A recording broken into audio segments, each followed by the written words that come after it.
Indian constitution মানে শুধু একটা মোটা বই, নাকি আমাদের এভরিডে লাইফের গুগল ম্যাপ? আগে না, ইন্ডিয়ান কনস্টিটিউশন এই নামটা শুনলেই 26শে জানুয়ারি মনে পড়ে, তাই তো? কিন্তু এর জন্ম হয়েছিল আরও আগে। 1947 সালে দেশ স্বাধীন হলো, কিন্তু দেশ চালানোর কোনো নিয়ম তো নেই।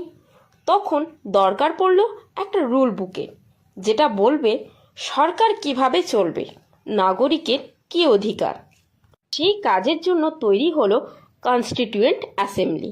299 জন মেম্বার, মাথায় ছিলেন ডক্টর বি.আর. আম্বেদকর। ওনাকে বলা হয় ফাদার অফ ইন্ডিয়ান কনস্টিটিউশন।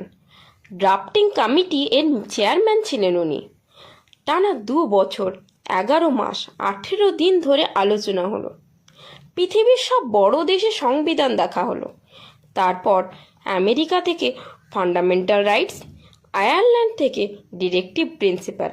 মোট কথা, সবার ভালোটা নিয়েই নিজেদেরটা বানানো। 26শে নভেম্বর 1949 সালে এটা অ্যাডপ্ট করা হলো, আর 26শে জানুয়ারি 1950 থেকে চালু হলো। এজন্যই আমরা 26শে জানুয়ারি রিপাবলিক ডে বা প্রজাতন্ত্র দিবস হিসেবে পালন করি। এটা পৃথিবীর সবচেয়ে বড় লিখিত সংবিধান। 448টা আর্টিকেল, 12টা শিডিউল, হাতে লেখা, কোনো টাইপ করা না। আজও এই বইটাই আমাদের দেশকে বেঁধে রেখেছে। সরকার বদলায়, কিন্তু সংবিধান একই থাকে, কারণ এটা শুধু আইন না, এটা 140 কোটি মানুষের স্বপ্ন।